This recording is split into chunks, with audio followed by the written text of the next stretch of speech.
আসসালামু আলাইকুম, স্বাগত জানাচ্ছি আরটিভির মধ্যাহ্নের সংবাদে। আপনাদের সঙ্গে আছি আমি মালিহা হোসাইন।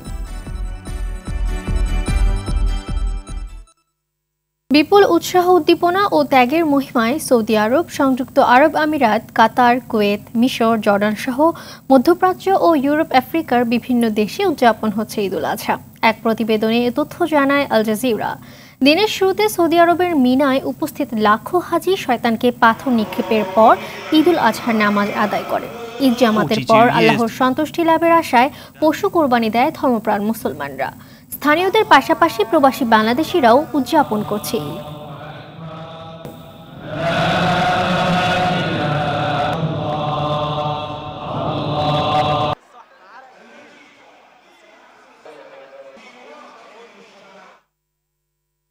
এদিকে সৌদি সহ আরব দেশগুলোর সঙ্গে মিল রেখে চাঁদপুর, চাঁপাইনবাবগঞ্জ, মৌলভীবাজার ও কুয়াকাটার অর্ধশতাধিক গ্রামে আজই উদযাপিত হচ্ছে পবিত্র ঈদ উল আজহা।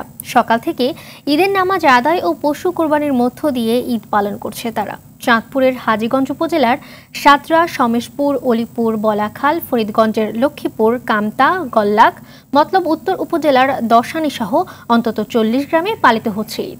এছাড়া চাঁপাইনবাবগঞ্জ সদর ও শিবগঞ্জ উপজেলার 3 শতাধিক মানুষ ঈদ উদযাপন করছে। চাঁপাইনবাবগঞ্জ সদরের দেবীনগর ইউনিয়নের মোমিনটোল ও বাগানপাড়া, শিবগঞ্জ উপজেলার বিনোদপুর সহ বেশ কয়েকটি গ্রামে ঈদের নামাজে অংশ নেয় মুসল্লিরা।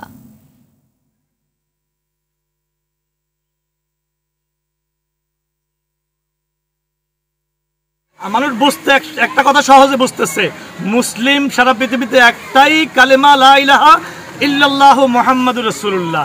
সময়ের পার্থক্যে আমরা আরবের 3 ঘন্টা আগে হব, পরে হওয়ার কোনো ভৌগোলিক, কোনো বৈজ্ঞানিক, কোনো জ্যোতির্বিদ, কোনো ধার্মিক অক্ষ, কোনো হিসাব দিয়ে কখনোই কেউ প্রমাণ করতে পারবে না। ঈদযাত্রার শেষ দিনেও যাত্রীদের চাপ আছে বাস, ট্রেন ও লঞ্চ টার্মিনালগুলোতে। ভোর থেকেই বাড়তি যাত্রী নিয়ে ছেড়ে যাচ্ছে ট্রেন। তবে শিডিউল বিপর্যয় না থাকায় স্বস্তি প্রকাশ করেন যাত্রীরা। বাস টার্মিনালগুলোতেও নেই অতিরিক্ত যাত্রী চাপ। বেশিরভাগ অগ্রিম টিকিট কাটায় অতিরিক্ত ভাড়া নিয়েছিল না তেমন অভিযোগ।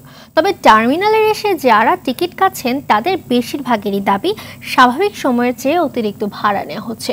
বাস মালিকরা বলছেন, রাস্তায় তীব্র যানজটের কারণে স্বাভাবিক সময়ের মতো ট্রিপ দেওয়া সম্ভব না হওয়ায় কিছুটা বাড়তি ভাড়া নিতে বাধ্য হচ্ছেন তারা।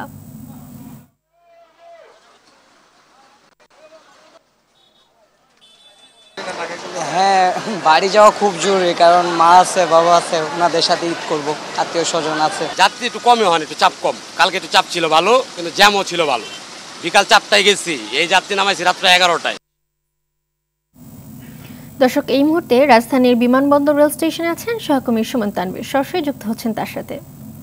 তানভীর, ঈদযাত্রার শেষ দিনে বাড়ি ফেরা যাত্রীদের ভিড় কেমন দেখছেন, আর কোনো ভোগান্তি আছে কিনা জানাবেন আমাদের।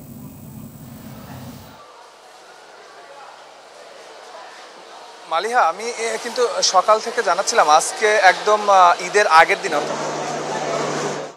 কোরবানির ঈদ, সেই জায়গা থেকে অন্যান্য বছরে আমরা যেটি দেখি যে একটু ঈদের আগের দিন যেহেতু কোরবানির পশু কিনতে হয়, সেই জায়গা থেকে একটু চাপ কম থাকে। তবে আজকে আমরা দেখছি সকাল থেকে যে কিন্তু ট্রেনে কিন্তু আসলে চাপ কম না। এর আগে আমরা যে ট্রেনগুলো দেখেছি, আজকে সারাদিনে মোট 69টি ট্রেন, কিন্তু বিশেষ 2টি ট্রেন সহ 69টি ট্রেন রাজধানী ছাড়বে। এখন যে এই যে তারাকান্দি এক্সপ্রেসটি এখানে দাঁড়িয়ে আছে, এটি কিন্তু 29 নম্বর ট্রেন, অর্থাৎ 29। এর আগে 28টি ট্রেন কিন্তু ঢাকা ছেড়েছে, এবং যে ট্রেনগুলো ঢাকা ছেড়েছে সবগুলো ট্রেনেই কিন্তু একদম যাত্রী ভরপুর ছিল। এবং কিছু ট্রেনে কিন্তু আমরা দেখেছি যে ছাদ পর্যন্ত কিন্তু লোক ছিল, এবং যারা এখানকার কর্তৃপক্ষ আছে তারা কিন্তু বলছিলেন যে আসলে ভিড় এতটাই বেশি যে তারা আসলে সেইভাবে নিয়ন্ত্রণ করতে পারছে না। আর যেহেতু সবারই ঈদে বাড়ি ফিরতে হবে, সেই জায়গা থেকে তারাও আসলে খুব বেশি কড়াকড়ি আসলে করছেন না। তবে তুলনামূলক আমরা দেখেছিলাম বাস টার্মিনালগুলোতে কিন্তু তুলনামূলক আসলে যাত্রী চাপ কিন্তু কম আছে। তবে যতই কষ্ট হোক, যতই এই যে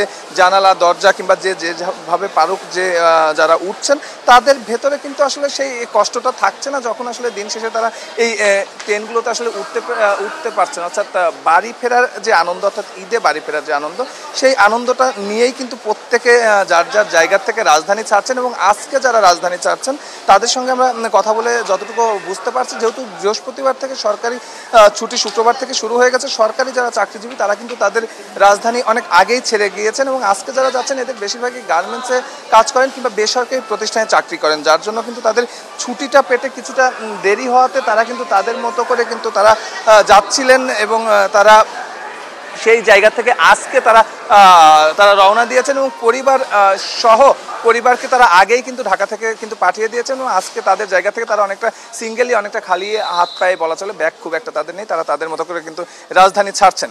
মালিহা, ঈদ যাত্রা আসলে বিমানবন্দর রেল স্টেশন থেকে এই ছিল আমার কাছে সর্বশেষ। ধন্যবাদ আপনাকে।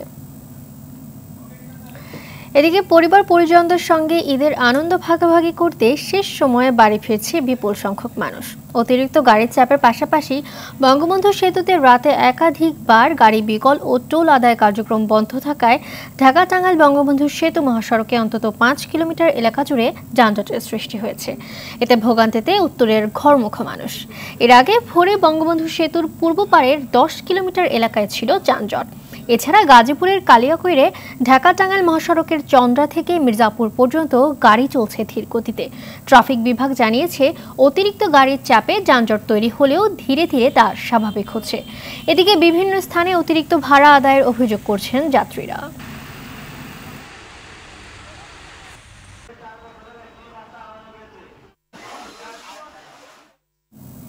দর্শক, ঢাকা টাঙ্গাইল মহাসড়কের পরিস্থিতি জানাতে টাঙ্গাইলে বঙ্গবন্ধু সেতুর পূর্ব পাশ থেকে সরাসরি যোগ দিচ্ছেন সহকর্মী কামাল। মহাসড়কের যানজট স্বাভাবিক রাখতে প্রশাসনের কি উদ্যোগ দেখতে পাচ্ছেন, আর টোল আদায়ে ধীর গতি রয়েছে কিনা জানাবেন আমাদের।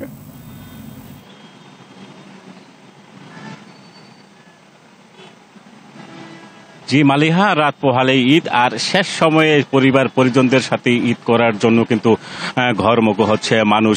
আমি এখন রয়েছি বঙ্গবন্ধু সেতুর ঠিক পূর্ব পারে। আপনারা দেখতে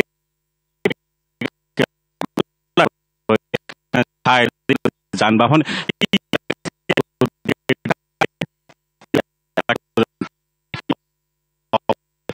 আগে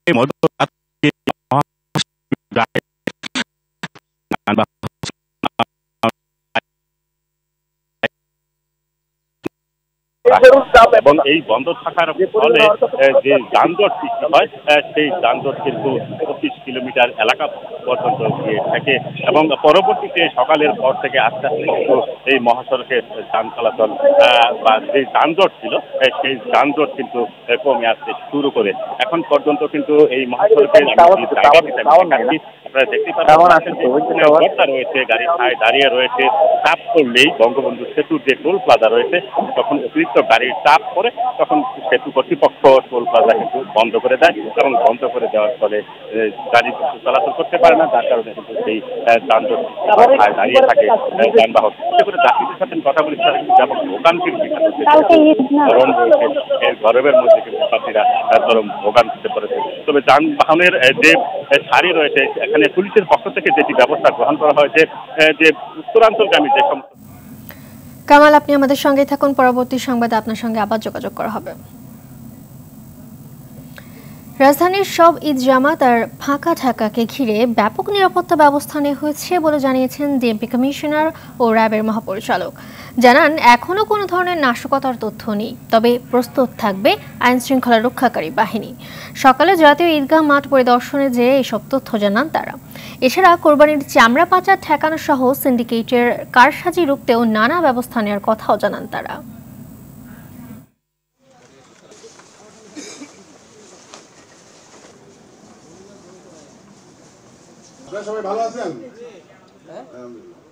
এখনো পর্যন্ত এই ঈদকে কেন্দ্র করে সুনির্দিষ্ট কোনো আপনার হামলা অথবা কোনো রকমের কোনো নাশকতার কোনো সুনির্দিষ্ট কোনো তথ্য আমাদের কাছে নেই। আমরা আশা করি কালকের যে ঈদের জামাত সেটি সুন্দরভাবে সুষ্ঠুভাবে অনুষ্ঠিত হবে। এটি ছাড়াও ঈদের আমাদের আরও কিছু চ্যালেঞ্জ রয়েছে, কোনোভাবে যাতে চামড়া পাচার হতে না পারে, এছাড়া কোনো দালাল ফড়িয়া চক্র যাতে এটিতে কোনো অব্যবস্থাপনা সৃষ্টি করতে না পারে, সেজন্য পুলিশের পক্ষ থেকে ব্যবস্থা গ্রহণ করা হয়েছে। সারা রাত কেনাবেচার পর এখন ক্রেতা কিছুটা কম দেখা দিয়েছে রাজধানীর পশুর হাটগুলোতে। অনেক ব্যবসায়ী তাদের অধিকাংশ পশু সন্তোষজনক দামে বিক্রি করতে পারায় খুশি। রাজধানীর মিরপুরের স্টার হাউজিং পশুর হাটে ক্রেতারা জানায়, দুদিন আগে দাম একটু বেশি হলেও এখন চাহিদা মতো দামে পশু পাওয়া যাচ্ছে। তবে অনেক বিক্রেতা ফিরিয়ে নিয়ে যাওয়ার চিন্তা ভাবনা করছেন অবিক্রিত পশু। অনেক হাটে এখনও পর্যাপ্ত পশু থাকায় শেষ পর্যন্ত দাম স্বাভাবিক থাকবে এমন প্রত্যাশা সবার। দর্শক, এই মুহূর্তে রাজধানীর দিয়াবাড়ি পশুর হাটে রয়েছেন সহকর্মী আর বাদল। সরাসরি যুক্ত হব তার সাথে। বাদল, শেষ দিনে পশুর হাটে ক্রেতাদের ভিড় কেমন দেখছেন, আর শেষ দিনে পশুর দাম কেমন চাচ্ছে বিক্রেতারা, জানাবেন। আমি এই মুহূর্তে দিয়াবাড়ি যে হাটে রয়েছে, এটি আমি গতকালকেও এই হাটে ছিলাম। একটি অভিজ্ঞতা যদি বলি, এই হাটে কালকে প্রচুর গরু ছিল, যেটি বলছিলাম যে লক্ষাধিক গরু ছিল, প্রায় 1.5 থেকে 2 কিলোমিটার এলাকা জুড়ে এই হাট। কিন্তু এখনকার চিত্র সম্পূর্ণ উল্টো। আমি ব্যবসায়ীদের সাথে কথা বলেছি, একজন ব্যবসায়ী 34টি গরু নিয়ে এসেছিলেন। কালকে দুপুর 2টা থেকে রাত 4টার মধ্যে তার 34টি গরু বিক্রি হয়ে গেছে, এখন আর তার 2টি গরু রয়েছে। তো তিনি বলছেন যে তিনি সন্তোষজনক দামে আসলে গরু বিক্রি করতে পেরেছেন। আমরা এখানে একটি গরু দেখাতে চাই এবং গরু ব্যবসায়ীর সাথে কথা বলতে চাই। এই গরুটার দাম আপনি কত চাচ্ছেন? 1,65,000 টাকা চাচ্ছি। দাম করেছিল? জি। কতগুলো গরু ছিল এখানে? গরু ছিল 29টা। কয়টা এখন বাকি আছে? এখন 7টা বাকি আছে। কত হলে ছাড়বেন এই গরু? এটা মোটামুটি 40-45 হলে ছাড়বো। 45।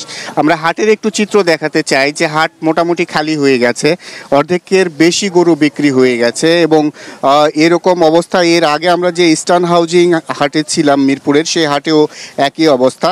তবে 2-1 বিক্রেতা বলছেন বড় গরুর চাহিদা কম থাকায় যেহেতু দাম হচ্ছে না, সেই কারণে তারা আসলে গরুগুলো ফিরিয়ে নিতে চান। কিন্তু যেহেতু এখন পর্যন্ত সময় আছে এবং ক্রেতারা হাটে আসছেন, ছোট গরুগুলোর চাহিদা বেশি, দাম মোটামুটি স্বাভাবিক রয়েছে। তো এইরকম পরিস্থিতির মধ্য দিয়ে আসলে রাজধানীর হাটগুলো যাচ্ছে। যারা এখনো গরু কিনেনি তারা আসলে স্বাভাবিক দামে হয়তো কিনতে পারবে, যেহেতু হাটে এখনো বেশ গরু রয়েছে। এরকম একটি পরিস্থিতি চলছে। মালিহা, ধন্যবাদ আপনাকে।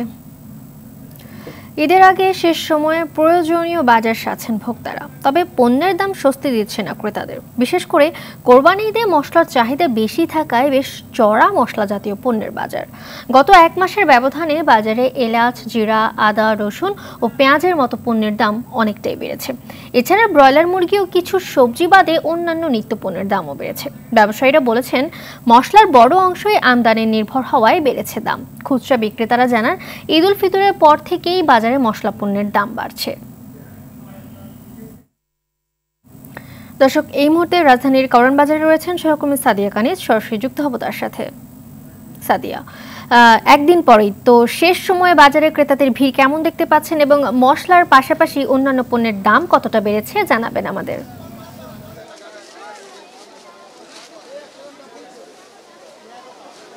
মালিহা, আপনি ঠিকই বলেছেন, আগামীকাল ঈদ, সেই জায়গাকে কেন্দ্র করে আসলে বাজারে ক্রেতাদের উপস্থিতি অনেক বেড়েছে। তারা আসলে তাদের চাহিদা মতো যেসব পণ্য প্রয়োজন সেই পণ্যগুলো কিনতেই কিন্তু ভিড় করছেন বাজারে।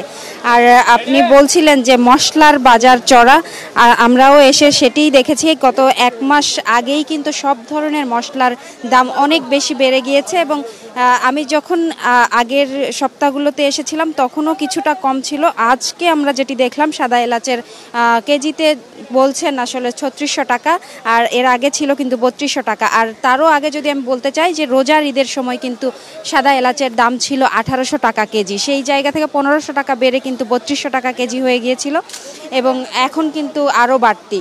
আপনি বুঝতেই পারছেন যে আসলে যারা মধ্যবিত্ত পরিবারের মানুষ, তাদের কিন্তু নাভিশ্বাস অবস্থা। তারা কিনতে এসে হাঁসফাঁস করছেন আসলে, আর যতটুকু কিনতে এসেছিলেন তার চেয়ে কিন্তু কম পণ্য কিনে তাদেরকে আসলে ঘরে ফিরতে হচ্ছে। এছাড়া কিন্তু জিরার দাম বেড়েছে, কিশমিশের দাম বেড়েছে, কাঠবাদাম, কাজু বাদাম থেকে শুরু করে যেসব আসলে মশলার প্রয়োজনীয় রান্নাঘরে সব ধরনের মশলারই দাম বেড়েছে। আর আপনি বুঝতেই পারছেন, কুরবানির ঈদে কিন্তু মশলার চাহিদাটা সবচেয়ে বেশি থাকে। বিক্রেতারা বলছেন যে যেহেতু ঈদের চাহিদা বেশি থাকে, চাহিদা বাড়ায় আসলে মশলার দাম বাড়িয়ে দিয়েছেন যারা আমদানি করছেন, তাদেরকেই আসলে খুচরা যেসব বিক্রেতা আছেন তারা দোষারোপ করছেন। আর ক্রেতারা বলছেন যে যেভাবে দাম বাড়ছে তাতে কিন্তু তাদের নাভিশ্বাস অবস্থা। আর শুধু মশলার দামই না, আরও কিন্তু যেসব পণ্য আছে সব ধরনের পণ্যের দামই কিন্তু আসলে বেড়েছে। তো মালিহা, এই ছিল আমার কাছে কারওয়ান বাজার থেকে সর্বশেষ। ধন্যবাদ আপনাকে। মধ্যাহ্নের সংবাদ এ পর্যন্তই। সবশেষ সংবাদ জানতে যে কোনো মোবাইল ফোন থেকে 24141 নাম্বারে ডায়াল করুন। দুপুরের সংবাদ 2:30টায় দেখার আমন্ত্রণ রইল। ধন্যবাদ সবাইকে।